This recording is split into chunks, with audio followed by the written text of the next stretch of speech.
Shalom Bapak Ibu yang dikasihi Tuhan. Shalom. Selamat pagi. Pagi. Senang rasanya kita bisa kembali berkumpul bersama-sama untuk beribadah di rumah Tuhan. Dan kita juga akan mendengarkan firman Tuhan yang nanti akan disampaikan oleh Bapak Gembala kita, Pendeta Sutotan. Baik Bapak Ibu, sebelum kita mulai, mari kita akan mengambil saat teduh.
Menjadikan langit dan bumi dan yang tetap setia memelihara ciptaannya untuk selama-lamanya. Amin.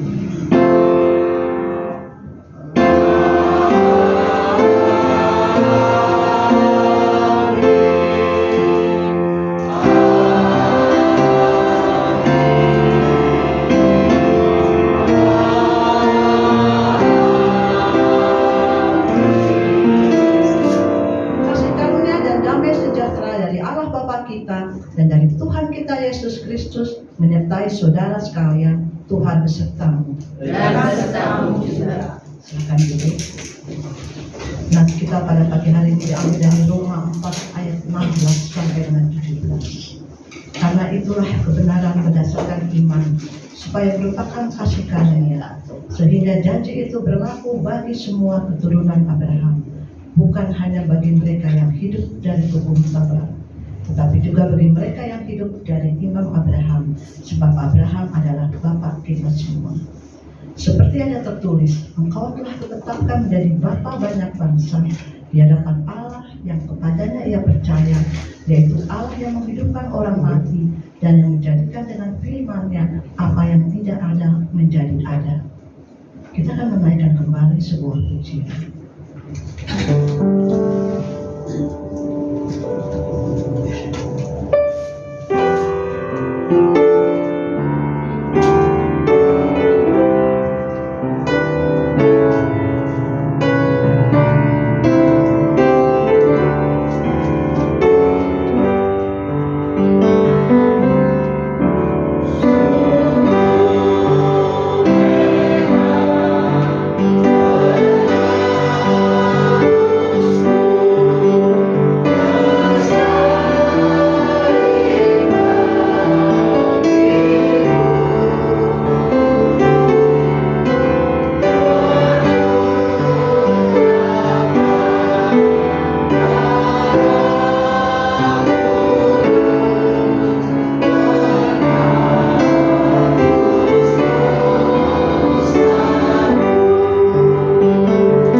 surga.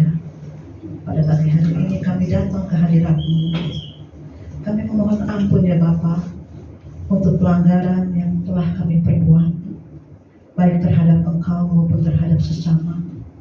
Ampuni Bapa, ampuni segala pelanggaran yang telah kami lakukan, agar ibadah pada pagi hari ini layak dan berkenan di hadapan-Mu.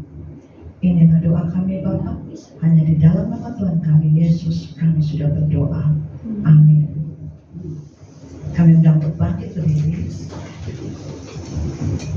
Berita anugerah diambil dari 1 Korintus 6 ayat 20. Sebab kamu telah dibeli dan harganya telah lunas dibayar. Karena itu muliakanlah Allah dengan tubuhmu. Demikianlah berita anugerah dari Tuhan.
pujian dari Voice Cafe, kemudian akan mendengarkan firman Tuhan yang akan disampaikan oleh Pendeta Sutorto.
Mari kita akan mempersiapkan hati kita untuk mendengar pemberitaan firman Tuhan pada pagi hari ini. Kita akan berdoa.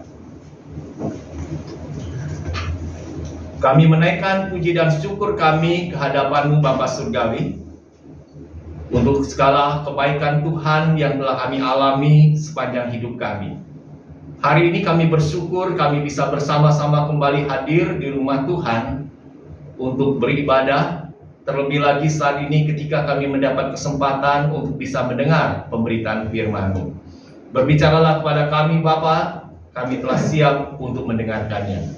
Di dalam nama Tuhan Yesus kami berdoa dan bersyukur. Amin. Mari kita akan membuka bersama-sama kitab kita. Kita akan membuka dari kitab Kejadian pasal yang ke-22. Ayat 9 sampai ayat yang ke-19. Kitab Kejadian pasal 22 ayat 9 sampai ayat yang ke-19.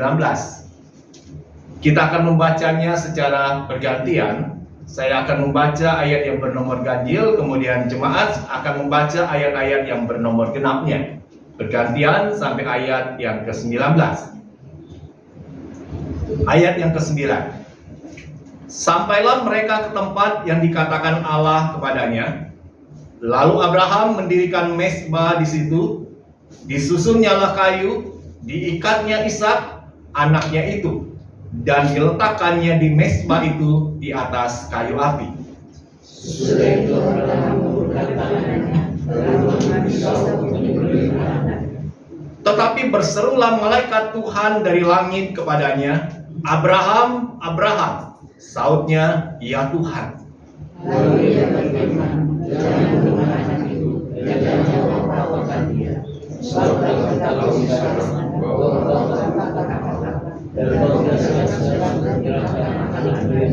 kepada.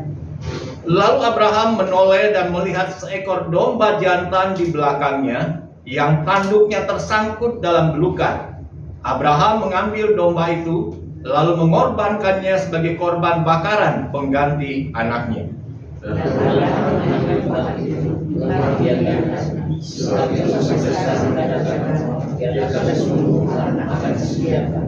Untuk kedua kalinya berserulah malaikat Tuhan dari langit kepada Abraham.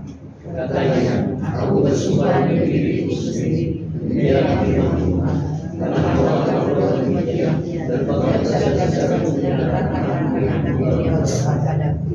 maka aku akan memberkati engkau berlimpah-limpah dan membuat keturunanmu sangat banyak seperti bintang di langit dan seperti pasir di tepi laut, dan keturunanmu itu akan menduduki kota-kota musuhnya.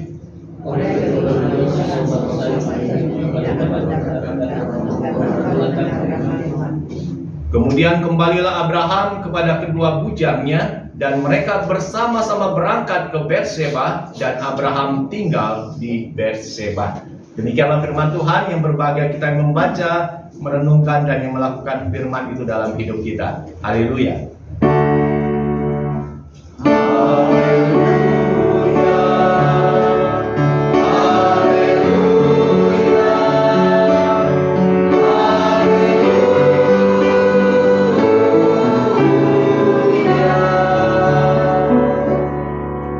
Shalom, selamat pagi jemaat yang dikasih Tuhan. Semuanya baik-baik hari ini? Puji Tuhan, baik-baik ya. Kita akan merenungkan firman Tuhan pada minggu ini, bicara tentang ujian Abraham, harga sebuah kehidupan baru. Ketika kita bicara tentang ujian, itu bukan sesuatu yang asing bagi kita. Seorang itu ketika akan naik ke tingkat yang lebih tinggi, perlu diberikan ujian terlebih dahulu. Dari hasil ujian itu akan menjadi bahan pertimbangan apakah orang ini layak untuk naik ke tingkat yang lebih tinggi, atau dia tetap tinggal pada tingkatnya yang sekarang ini. Saya mau tanya ya, di sini masih ada beberapa yang statusnya sebagai seorang siswa. Ada yang siswanya yang paling kecil, siswa SMP ya, betul? Evan sekarang udah kelas berapa, Van? Evan kan SMP ya? SMP kelas berapa? Kelas 3 ya? Atau sekarang ini istilahnya itu kelas 9. Berarti sebentar lagi akan naik ke tingkat 10, tingkat SMA. Sebelum naik dari tingkat 9 ke tingkat 10, perlu nggak diuji dulu? Apakah Evan ini udah siap untuk naik ke tingkat yang lebih tinggi? Perlu diuji dulu. Papanya setuju nggak Evan akan diuji dulu untuk naik tingkat? Setuju lah. Setuju? Bener, nggak kasihan dia. Setuju ya? Sama seangkatan Evan sama Neria. Neria juga akan diuji. Sebentar lagi dia akan naik tingkat ke tingkat 10. Kelayakan dia untuk naik tingkat dari tingkat 9 ke tingkat 10 itu nanti dilihat dulu dari hasil ujiannya.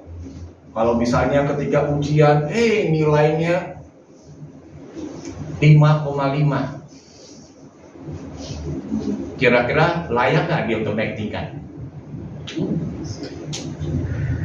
Nggak layak. Dulu saya ingat tuh teman saya. Ya, saya lihat dia, saya tanya, kamu gimana ujiannya? Jadi nggak naik tingkat ke SMA? Dia bilang nggak jadi. Kenapa? Gagal ujiannya. Jadi dia mesti tunda 1 tahun untuk tetap di kelas 3 SMP, baru bisa naik ke tingkat SMA. Kalau ujiannya lolos lagi tahun depan. Kalau nggak lolos gimana? Tinggal lagi. Makanya saya bingung ketika tanya sama beberapa anak sekolah, kamu sekarang udah umur berapa? Umurnya udah mau masih SMP ya, umurnya udah mau sekitar 17 tahun. Bingung saya. Loh, kok bisa 17 tahun? Ternyata SD-nya baru tamat, biasanya berapa? 6 tahun kan? Selesai SD, 6 tahun. Tapi dia umur sekitar 15 tahun baru lulus SD. SMP gimana? Juga lebih dari itu. Berarti ada masalah dia. Jadi ketika kita bicara tentang seorang yang akan naik tingkat ke tingkat yang lebih tinggi, dia perlu diuji dulu. Itu dari tingkat SD mau ke tingkat SMP. Terus kalau dari tingkat SMP ke SMA perlu nggak diuji? Perlu diuji. Kalau udah SMA mau jadi mahasiswa gimana? Juga perlu diuji. Olim sebelum jadi mahasiswa diuji nggak waktu kelas 12? Bener? Mama setuju nggak waktu Olim diuji? Setuju ya? Oke. Jadi kita sebagai orang tua ketika kita lihat anak kita akan mau meningkat ke tingkat yang lebih tinggi, kita akan merelakan dia untuk menghadapi ujian itu. Karena ujian itulah yang akan menjadi patokan dia layak atau tidak layak untuk naik di tingkat yang lebih tinggi. Kalau jadi karyawan, yang semula dia kerja jadi karyawan biasa, mau diangkat jadi kepala cabang nih, perlu nggak diuji? Atau dia ketika dia jadi seorang guru, jadi guru kelas, wali kelas, dia mau dinaikkan tingkatnya jadi kepala sekolah, perlu nggak diuji? Makanya sekarang jadi guru ya, guru kelas ya. Siapa tahu nanti jadi kepala sekolah. Perlu diuji dulu. Kalau dia memenuhi syarat, dia lolos dari ujian itu, dia akan menaik tingkat yang lebih tinggi lagi. Saya pernah lihat sebuah video singkat. Ada seorang laki-laki yang mau cari calon istri. Saya bilang luar biasa nih, ya. Ada sebuah tayangan video singkat. Jadi laki-laki ini datang kepada temannya yang punya mobil butut. Dia bilang, saya pinjam mobilmu dong. Mau ngapain pinjam mobil? Kan kamu orang yang kaya raya, punya mobil mahal-mahal, bagus. Betul. Hari ini saya mau ketemu dengan seorang wanita yang akan menjadi calon istriku nanti. Kalau saya bawa mobil Mercy yang terbaru, dia matanya langsung hijau. Ya, wow, ini calon suamiku kaya raya. Aku pasti akan menaruh hati untuk menerima engkau. Tapi aku nggak mau lakukan itu. Jadi gimana caranya? Aku janjian dengan seorang wanita, nunggu di sebuah restoran. Aku mau pinjam mobilmu, mobil udah butut. Teman bilang, oke dah. Aku mau tahu apakah wanita ini menyukaiku, mencintaiku berdasarkan hati yang tulus atau karena hartaku, maka dia cinta kepadaku. Lalu dia membuat sebuah ujian. Dia mengendarai mobil butut, berhenti di sebuah restoran itu. Wanita ini waktu lihat, mobil butut yang datang. Keluar laki-laki dari mobil, pakaian juga sederhana. Dia masuk ke restoran itu, lalu menyapa wanita ini. Respon wanita ini gimana? Senang nggak? Nggak senang. Dia bilang, kamu cari siapa? Dia sebutkan namanya. Saya cari siapa namanya? Kalau nggak salah Melan. Ya. Saya mau ketemu sama Melan. Saya udah diperkenalkan, wanita Melan ini adalah calon istriku. Lalu wanita ini tanya, kamu datang pakai apa tadi? Itu mobil di depan, jelek banget mobilmu. Kamu kerja apa? Ya, saya cuma kerja karyawan biasa. Gajinya berapa? Ya, paling cuma beberapa juta lah, nggak nyampe 5 juta sebulan. Mobil udah butut, gaji 5 juta, untuk make up saya aja nggak cukup uang. Waktu dia mengungkapkan itu, rasa laki-laki ini senang nggak? Dia sangat kecewa sekali. Oke, kalau anggapanmu seperti itu, saya mau pamitan dulu. Jadi, wanita ini keluar, laki-laki ini juga keluar. Lalu wanita ini telepon kepada bibinya yang memperkenalkan ada seorang laki-laki kaya raya yang akan dijodohkan denganmu. Dia telepon, Bibi gak salah kenalin saya dengan laki-laki kere model kayak gitu. Terus bibi bilang, siapa bilang kere? Iya, dia datang tadi bawa mobil butut yang gajinya cuma 5 juta sebulan. Mana cukup buat dikapus saja, Bibi? Lalu bibinya katakan, kamu bodoh jadi wanita. Tahu nggak siapa dia? Dia seorang kaya raya, konglomerat besar di kota ini. Mobilnya berjejer, mobil-mobil mewah. Dia bukan sekedar jadi seorang karyawan biasa, tetapi dia pemilik perusahaan itu. Waktu dengar kata-kata seperti itu, wanita ini responnya seperti apa? Kecewa, nyesel banget, dia nangis-nangis, lalu samperin kepada laki-laki ini. Udah yang, kau yang terbaik, paling cakep, aku terima engkau. Kira-kira laki-laki mau nggak? Ya. Nggak mau. Jadi ketika kita bicara tentang ujian, penting sekali untuk seorang itu diuji apakah dia layak. Jadi seorang pendeta perlu nggak diuji? Jangan kita bilang mau jadi pendeta itu semuanya jalan mulus, enggak, perlu diuji. Saya untuk proses bisa jadi seorang pendeta itu nggak mudah. Ujiannya berat.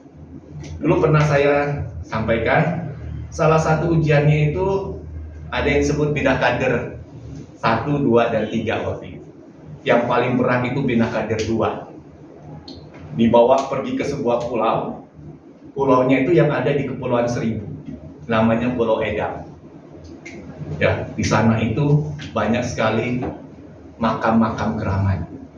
Ya, makam-makam keramat. Jadi setiap calon-calon pendeta ini ditempatkan di makam-makam itu, bertenda, nginep di sana. Saya udah tidur juga nih, takut juga kalau tengah malam tidur di sana. Bukan di atas tenda yang nyaman, enggak, apa adanya. Apalagi kalau malam-malam itu suka ada kepiting yang lewat. Ya, ada kepiting, ada satu teman bilang, wah semalam saya dapat kepiting tuh. Dia pukul kepiting itu, dia bakar, dia makan, enak. Masih syukur kalau bisa ditangkap ya. Kalau dijepit gimana? Dicapitnya, habislah kita. Melewati itu semua. Setelah selesai, nggak mandi beberapa hari, pergi ke kota. Kota itu waktu itu ke Citraland. Itu ngapain? Ketemu seseorang di food court, lantai paling atas. Pakai bajunya apa? Bukan pakai baju yang formal, pakai belacu. Tahu jelas ya belacu ya? Belacu itu pakai kain dari karung terigu. Nggak mandi berapa hari, orang-orang waktu dia lihat kita datang masuk mall, kaget, ini orang dari mana ini? Banyaknya itu hidup. Itu ujian yang diberikan. Tapi puji Tuhan bisa lolos semuanya. Nah, hari ini kita akan belajar hal yang sama juga dialami oleh Abraham. Abraham di dalam Alkitab dijuluki sebagai bapa orang beriman. Ujian demi ujian telah berhasil dilewati oleh Abraham. Contohnya apa ujiannya? Mulai pada saat dia sudah nyaman tinggal di kota kelahirannya. Tuhan panggil dia untuk pergi, tinggalkan kota kelahiranmu, tinggalkan sanak saudaramu, pergi ke kota, ke tempat yang akan Tuhan tunjukkan bagimu. Abraham lolos gak untuk ujian itu? Lolos. Dia pergi, tinggalkan kota kelahirannya, pergi ke negeri yang akan Tuhan tunjukkan bagi dia. Dia lolos, berhasil. Terus dia diuji lagi. Dia semakin lama usianya kan semakin tua. Pernikahannya dengan istrinya namanya Sarah, itu belum dapat anak. Umur Abraham waktu itu udah 90-an lebih, hampir 100 tahun. Sarah juga sama. Lalu Tuhan uji kepada Abraham bahwa Tuhan akan memberikan keturunan dari rahim Sarah. Lolos gak Abraham untuk ujian itu? Lolos. Ketika umurnya sudah mau 100 tahun, Sarah umurnya 90 tahun, janji itu Tuhan genapi. Dia dapat anak yang namanya Ishak. Anak laki-laki. Bahagia nggak sih kalau umur udah tua, renta, dikasih anak kandung sendiri? Bahagia nggak? Oh, senangnya luar biasa. Kalau keluarga udah bertahun-tahun menantikan datangnya anak dalam keluarga, lalu itu terkabul, itu bahagianya wah luar biasa. Abraham juga mengalami hal yang sama. Di masa tuanya, dia mendapatkan seorang anak laki-laki yang dijanjikan oleh Tuhan. Dia bersyukur, inilah luar biasanya Allah. Ishak semakin lama semakin bertambah umur. Apa selesai ujiannya?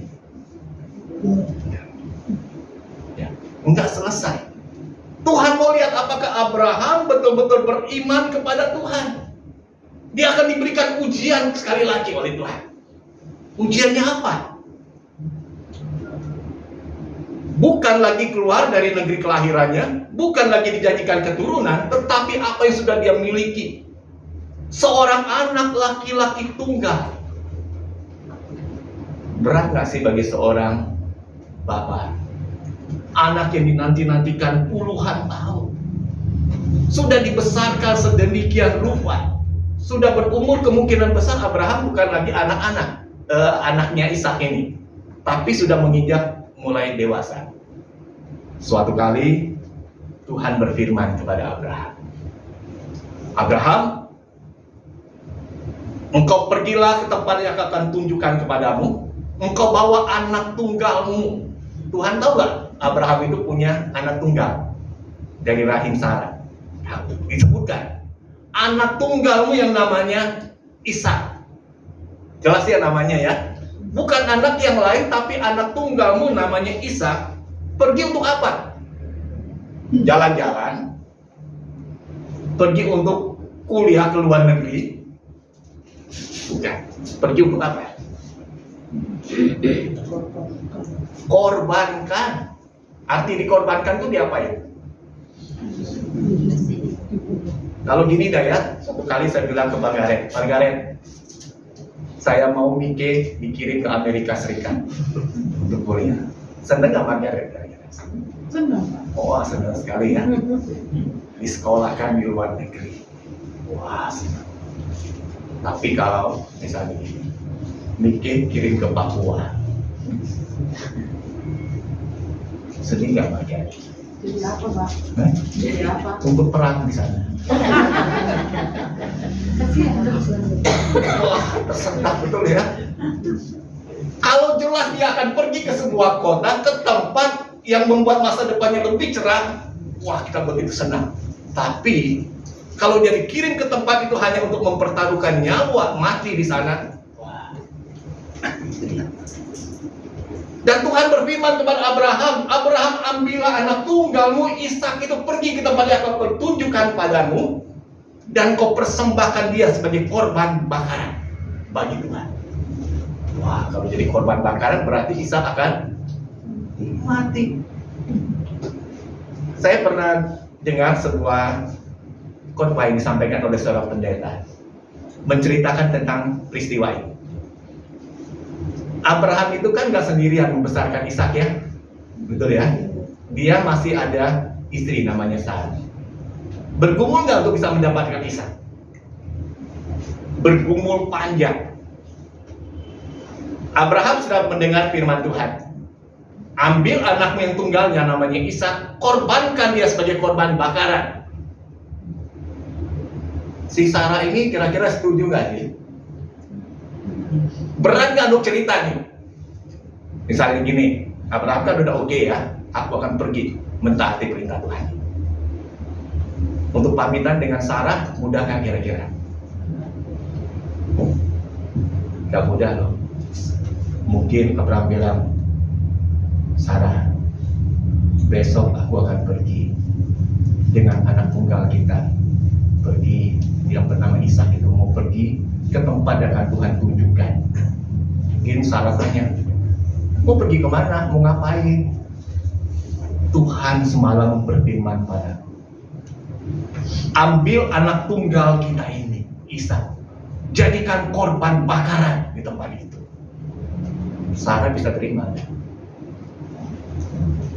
Atau Sarah bilang, puji Tuhan Pak Abraham, puji Tuhan, firman yang sangat bagus, perintah Tuhan yang hebat. Sebagai seorang wanita, seorang ibu, hatinya sakit. Betul ya? Bisa timbul pertengkaran nggak ya? Saya kaget loh waktu dengar khotbah yang disampaikan pendeta ini. Akibat dari tindakan yang diambil oleh Abraham, hubungan mereka itu jauh. Sehingga nanti kalau kita baca kisahnya, ketika peristiwa itu sudah lewat, Abraham itu nggak kumpul lagi balik dengan istrinya Sarah, enggak. Ya, dia tinggal, kalau kita nanti baca di rumah ya, dia tinggalnya di Berseba. Kalau istrinya Sarah tinggal di mana? Di Kiryat Arba, Hebron. Lihat di peta antara Berseba dengan Hebron itu berdekatan nggak dalam satu kota? Ya. Kota yang berbeda. Jadi waktu saya baca itu saya kaget juga. Wah, baru tahu nih saya. Jadi pergumulan Abraham bukan sekedar dia pribadi, tetapi dia ingat ada pasangan hidupnya, Sarah.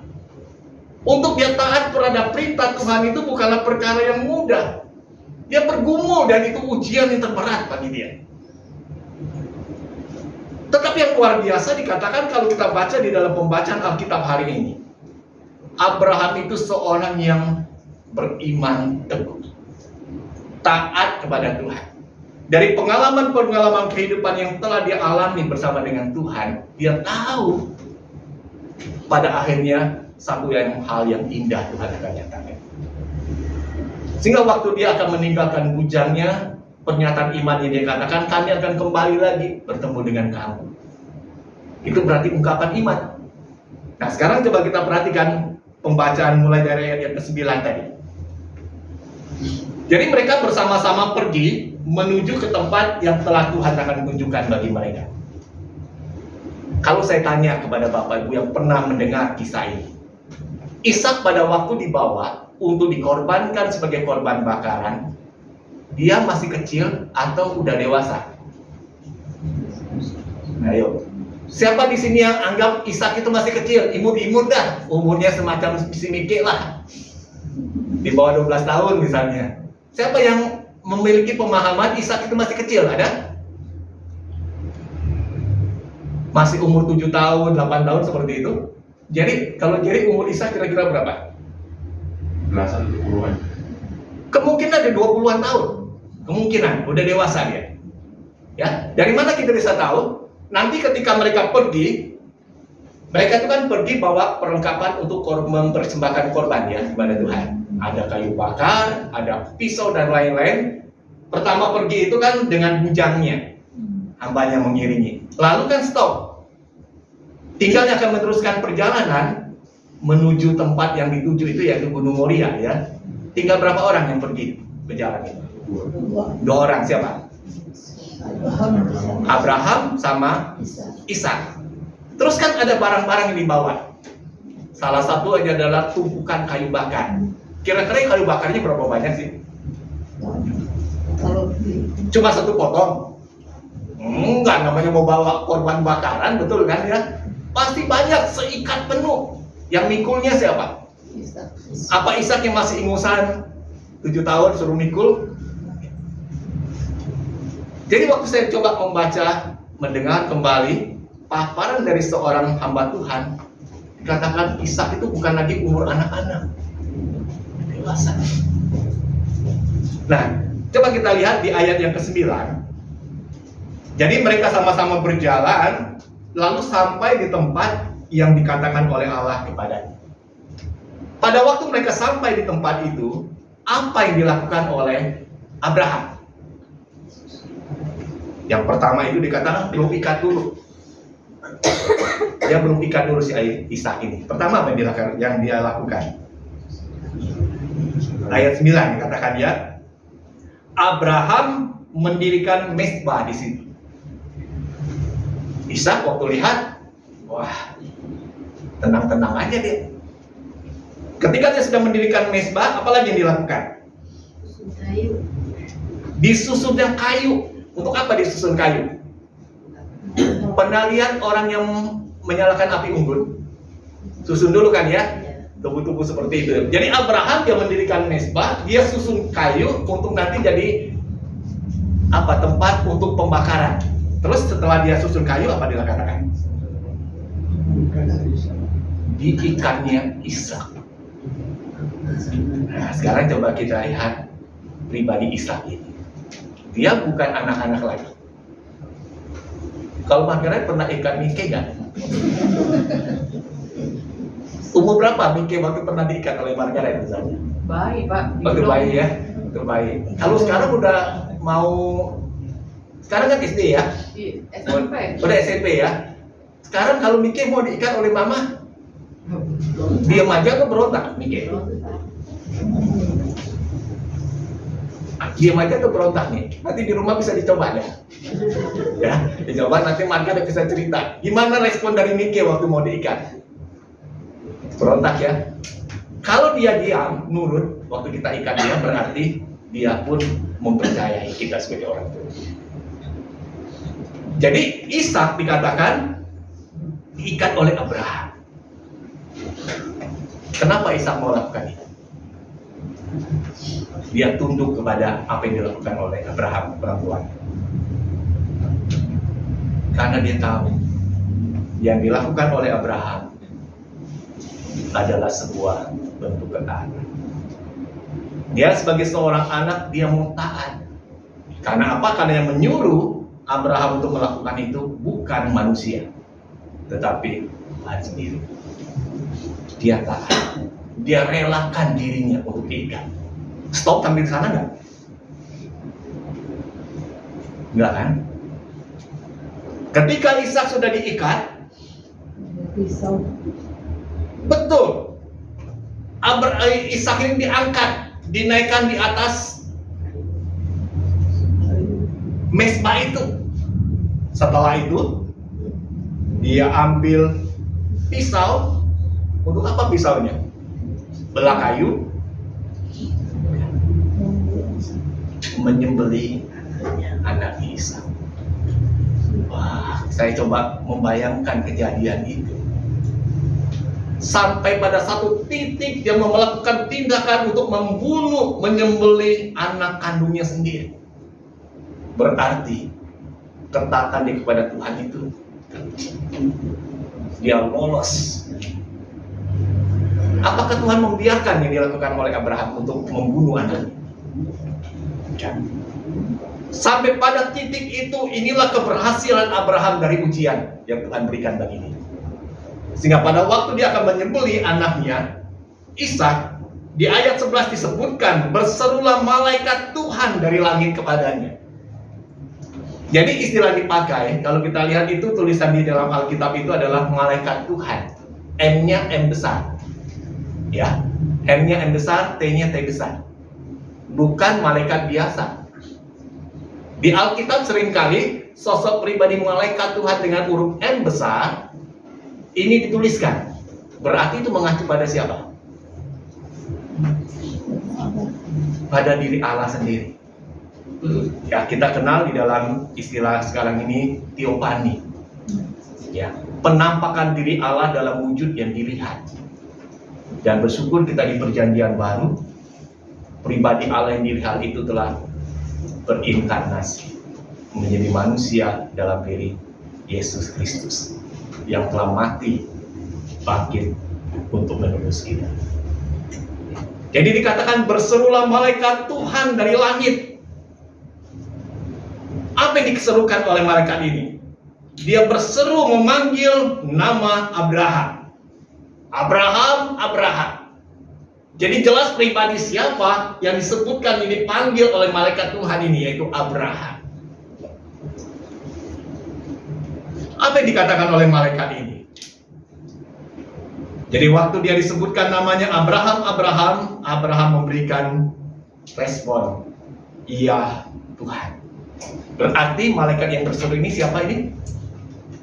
Tuhan sendiri ya. Abraham menyatakan itu melalui perkataannya, ya Tuhan.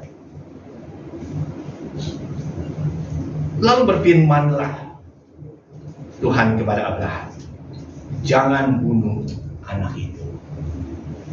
Jangan engkau apa-apakan dia. Apa yang Tuhan perintahkan kepadamu, kepada Abraham hanyalah sebuah ujian, melihat apakah Abraham itu taat kepada Tuhan. Dan Tuhan katakan di dalam firman-Nya, ketika dia katakan jangan bunuh anak itu, jangan kau apa-apakan dia, sebab telah kuketahui sekarang bahwa engkau takut akan Allah dan engkau tidak segan-segan untuk menyerahkan anakmu yang tunggal kepadaku. Stop, jangan teruskan tindakan. Karena engkau telah lulus ujian itu, engkau teruji. Betul-betul pribadi yang begitu taat sesungguhnya segenap hatimu kepada apa yang kuperintahkan tadi. Pembunuhan terhadap Ishak padahal, tapi korban bakaran harus terus dilanjutkan, betul kan? Berarti kalau korban itu harus terus dilanjutkan, harus ada penggantinya dari korban bakaran itu sendiri. Penggantinya siapa? Domba. Dari mana tuh dombanya? Kan kita heran kan? Karena Abraham perginya bawa domba nggak bawa. Dia cuma bawa Ishak dan bujangnya yang menemani, yang menyediakan anak domba pengganti di atas gunung itu Tuhan sendiri. Sehingga dikatakan ayat yang ke-13, lalu Abraham menoleh ke belakang, dan dia melihat seekor domba jantan di belakangnya yang tanduknya tersangkut dalam luka. Bukan satu hal yang kebetulan, tapi Tuhan yang menyediakan itu. Dan domba jantan itulah yang dikorbankan sebagai korban bakaran pengganti Ishak anaknya. Berarti dia lolos ya. Ujian Abraham sebagai sebuah harga untuk kehidupan baru bagi dia sudah lolos, berhasil lewati itu semua. Berarti kalau dia sudah berhasil melewati, ada berkat apa yang dia dapatkan? Nanti Evan kalau udah berhasil ujian kelas 9, naik kelas 10, kira-kira dapat reward apa dari Papa? Nanti tanyanya sama Papa ya, Pak, nanti kalau udah naik kelas 10, Papa mau beliin apa nih rewardnya? Penghargaan. Orang yang berhasil melewati ujian, dia pasti mendapat reward, poin, bonus, penghargaan. Ada yang dikasih penghargaannya dalam bentuk apa ya? Kalungan bunga. Ada yang dalam bentuk apa? Dikasih hadiah, dikasih voucher. Wah, luar biasa. Semakin luar biasa ujian yang bisa dia lewati, semakin sulit ujian itu dia berhasil melewati, semakin luar biasa besar berkat yang akan dia dapatkan. Sehingga waktu Abraham berhasil melewati ujian itu, Tuhan menjanjikan bagi dia berkat yang besar. Berkat apa yang Tuhan janjikan bagi dia? Dikatakan berkat itu akan melimpah-limpah. Keturunan Abraham akan seperti bintang di langit, pasir di tepi laut. Dan keturunan Abraham itu akan menduduki kota-kota musuhnya. Dan oleh keturunan Abraham itu, semua bangsa akan memperoleh berkat. Luar biasa nggak ini? Ini kisah tentang pribadi Abraham.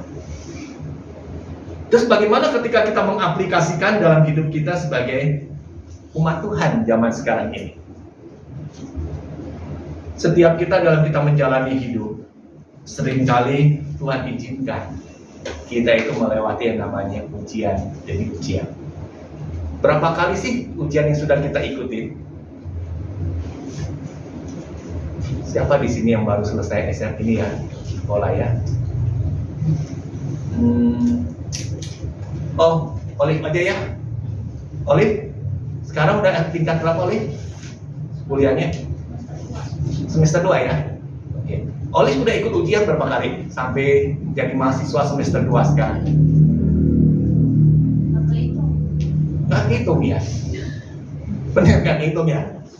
Tuh, nggak kehitung. Ketika kita akan naik ke tingkat yang lebih tinggi, ada ujian kita. Mulai dari yang paling rendah ada ya. Kita misalnya dari TK nih. TK untuk naik kelas 1, ada ujian nggak? Ada ujian.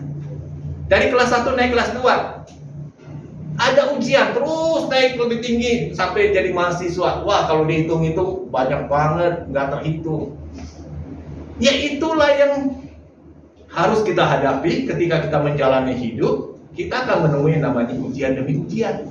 Ujian itu maksudnya untuk apa sih? Menghancurkan? Ya. Ujian diberikan untuk membawa satu hal yang lebih baik buat kehidupan orang yang diuji itu. Kalau udah selesai dari status sebagai siswa atau mahasiswa, terus kita jalani hidup, akan ada ujian lagi kan? Atau itu hanya berlaku ketika orang itu jadi siswa atau mahasiswa? Kalau udah kerja, udah hidup berumah tangga, udah pokoknya segala sesuatu kita udah gapai dalam hidup, selesai ujiannya. Bisa jadi seumur hidup kita diperhadapkan untuk menghadapi ujian ini. Tujuan apa? Kita lebih tinggi posisinya, naiknya tingkatnya itu. Mau nggak ya kira-kira gini ya? Kita misalnya punya anak nih. Anaknya kita mau karena saya sayang banget dengan anak saya, gurunya baik sekali memperhatikan anak saya, udah ada seumur hidup dia tetap aja lah di sekolah itu. Kelas berapa? Kelas 2 aja SMP, nggak usah naik-naik terus sampai tua. Mau? Ibu ini kalau cucunya misalnya SMP kelas 2 terus nggak naik-naik terus karena gurunya baik banget sama dia, setuju nggak Ibu ini? Enggak ya. Sebaik apapun gurunya, ada waktunya dia harus naik tingkat. Tuhan demikian bagi setiap anak-anak. Tuhan mau setiap kita ini naik tingkat dalam perjalanan hidup kita. Lewat apa kita dilayakan bisa naik tingkat? Ujian itu. Setiap kita mungkin kadar ujian yang diberikan beda-beda, sesuai dengan kemampuan kita. Ingat ya. Jadi ujian yang Tuhan berikan bagi saya dengan Tuhan berikan bagi setiap jemaat yang hadir hari ini beda. Beda. Tapi biarlah ketika kita menghadapi ujian itu, kita boleh melewatinya dengan hati yang percaya Tuhan memberikan yang terbaik. Kita akan baca satu ayat dalam 1 Korintus pasal 6 ayat 20 yang tadi menjadi berita anugerah bagi kita. 1 Korintus pasal 6 ayat 20, apa yang dikatakan di dalam firman Tuhan ini?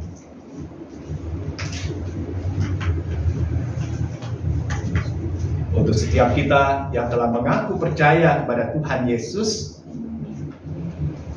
apa yang dikatakan di dalam surat 1 Korintus pasal 6 ayat 20? Sebab kamu telah dibeli dan harganya telah lunas dibayar. Karena itu, muliakanlah Allah dengan tubuh. Hari ini semua bawa handphone? Bawa? Mike bawa handphone hari ini? Bawa ya? Itu handphonenya udah lunas belum Mike? Udah lunas ya? Berarti kalau handphone itu sudah lunas, boleh nggak Mike bawa-bawa kemana? Boleh. Boleh. Tuh. Karena itu sudah milik Mike.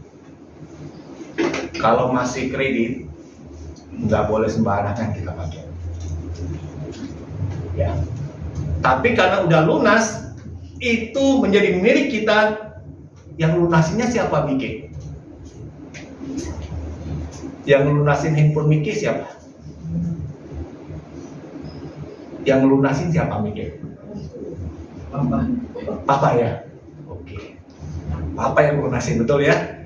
Berarti ketika sesuatu yang kita miliki sudah lunas, dibayar lunas oleh orang tertentu, oleh pribadi tertentu, berarti apa yang kita akan lakukan dengan pribadi yang setelah melunasi? Itu baru handphone loh. Kalau yang lebih berharga lagi, kita akan begitu menghormati, menyayangi pribadi yang telah melunasi itu, betul? Sekarang kita bicara tentang hidup kita. Kalau handphone masih ada nilainya berapa? Paling juga berapa juta, betul? Kita mau rumah harganya semahal-mahalnya berapa M? Bicara tentang hidup kita, harganya berapa? Wah, nggak bisa dihitung. Terlalu mahal. Yang harusnya kita binasa dalam kekekalan itu. Tapi Yesus telah menebus kita, membeli kita dengan harga nyawanya sendiri, mati tersalib, dan harganya sudah dia bayar lunas. Kalau hidup kita ini sudah dibeli oleh Kristus, sudah dibayar, harganya sudah lunas, kita mau apakan tubuh kita ini? Mau kita rusak sendiri? Mau kita hancurkan? Mau kita pakai untuk hidup dalam dosa? Terlalu berharga hidup yang Tuhan sudah berikan, yang sudah ditebus. Sehingga dalam catatan 1 Korintus pasal 6 ayat 20 dikatakan, karena itu muliakanlah Allah dengan tubuh. Muliakan Tuhan dengan tubuh. Berapa lama kita bisa pakai tubuh kita untuk memuliakan Tuhan? 100 tahun? Terbatas. Saya sering kali ingatkan kepada setiap jemaat, hidup kita ini sangat panas, terbatas waktunya. Nggak ada orang bisa menjamin berapa panjang hidup kita ke depannya nanti. Nggak ada. Tapi kalau kita masih mendapatkan kesempatan untuk hidup di dalam tubuh ini, pakai itu untuk memuliakan Tuhan, untuk melayani Tuhan. Jadi biarlah melalui firman Tuhan yang disampaikan hari ini, marilah kita bersama-sama berefleksi. Kita sudah dibeli oleh Tuhan, hidup kita sudah dibebaskan dari kutuk dosa itu, kita memuliakan Tuhan. Pada waktu kita menjalani hidup, Tuhan izinkan kita harus mengalami ujian demi ujian. Ada maksud Tuhan untuk kita naik level lebih tinggi. Abraham sudah melewati itu. Dia berhasil. Kita yang akan menjalani hidup ini, kita masih dalam proses untuk menjalani itu. Jalanilah dengan hati yang percaya pada Tuhan yang memberikan terbaik untuk kita. Amin. Firman Tuhan, kita mengambil waktu untuk menundukkan diri sesaat.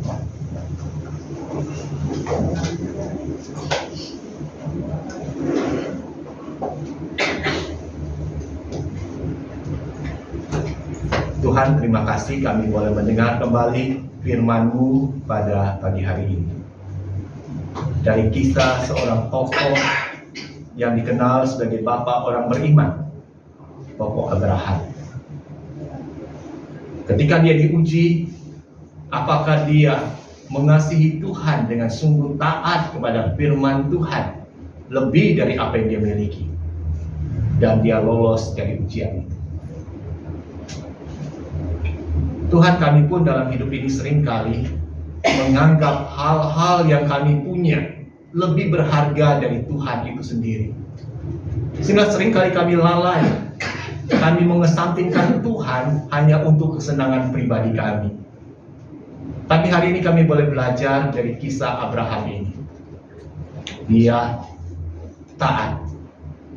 Dia rela korbankan segala sesuatu demi ketaatan dia kepada apa yang Tuhan perintahkan. Dan itu tidaklah sia-sia, tapi menghasilkan berkat-berkat yang besar yang dialami oleh Abraham.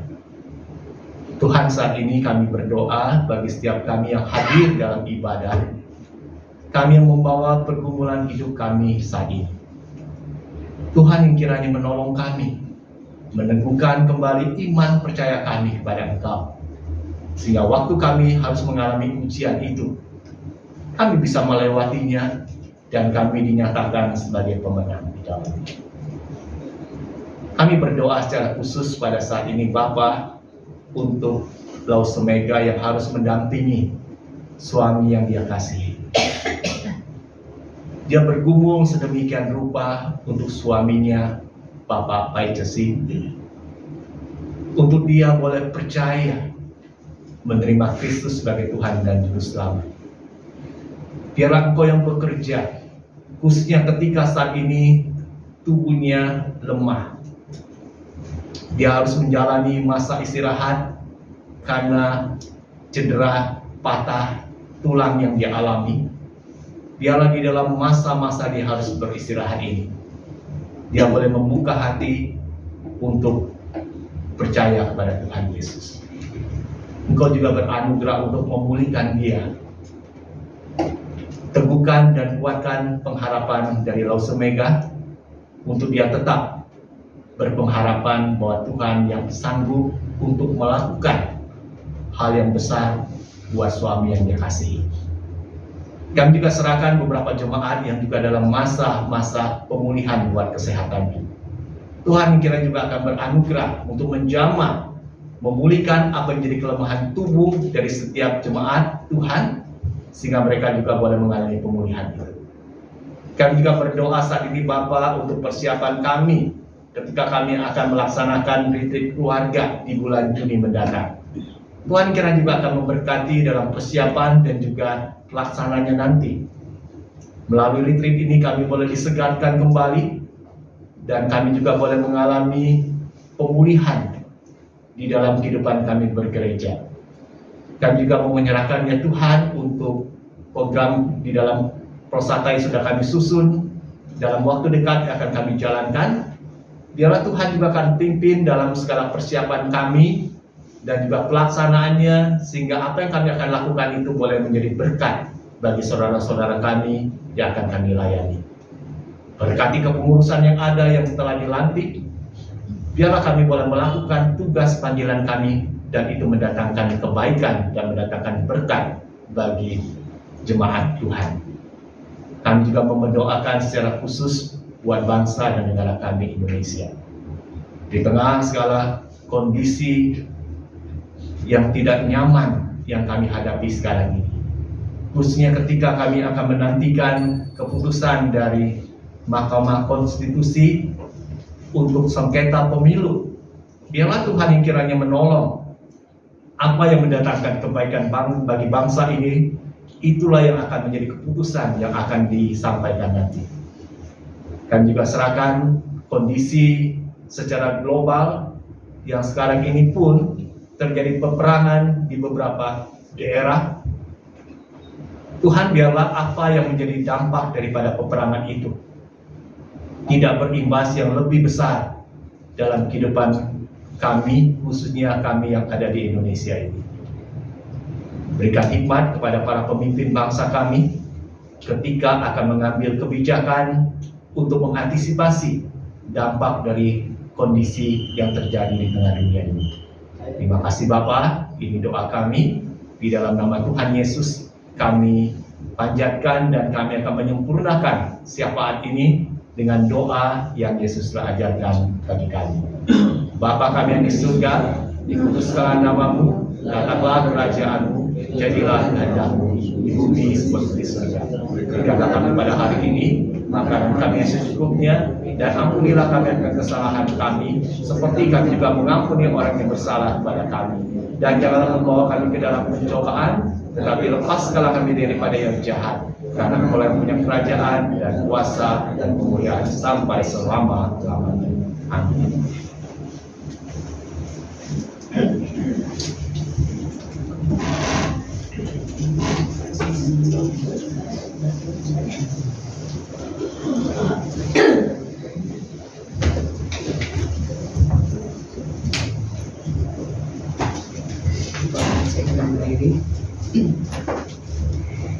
Marilah kita bersama dengan umat Allah di masa lalu, masa kini, dan masa depan.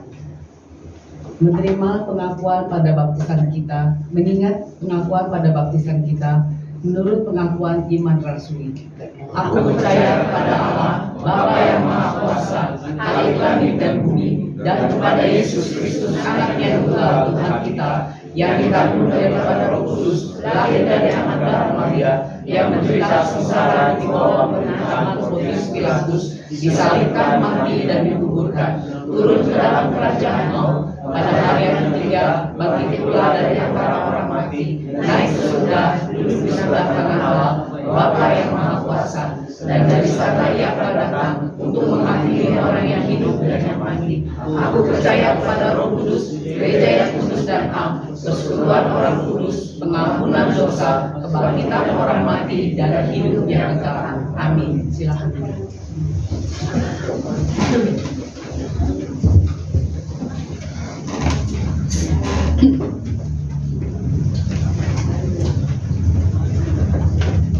Baiklah, kita akan segera persembahan. Diambil dari Matius 5 ayat 7. Berbahagia orang yang murah hatinya, karena mereka akan beroleh kemurahan.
sebagian dari apa yang telah Kau berikan kepada kami. Berkatilah untuk tangan-tangan telah memberi. Biarlah persembahan ini akan berguna untuk memperluas kerajaan-Mu di tempat ini. Inilah doa kami Bapa, hanya di dalam nama Tuhan kami Yesus kami sudah berdoa. Amin. Kita akan menaikkan lagu pemutusan dan nanti akan disampaikan pemutusan oleh pendeta sebentar.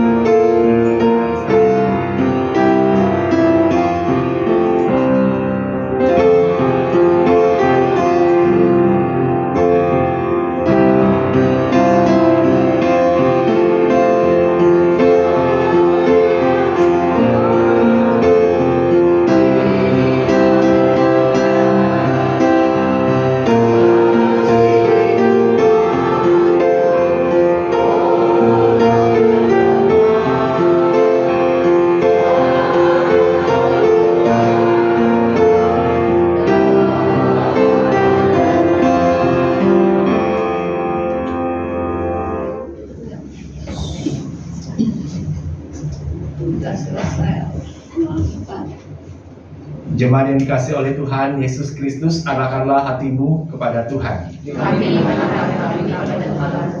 Jadilah saksi Kristus, Syukur kepada Allah. terpujilah Tuhan, Kini dan selamanya. dan terimalah berkat Tuhan. Tuhan memberkati engkau dan melindungi engkau. Tuhan menyinari engkau dengan wajah-Nya dan memberi engkau kasih karunia. Tuhan menghadapkan wajah-Nya kepadamu dan memberi engkau damai sejahtera. Amin.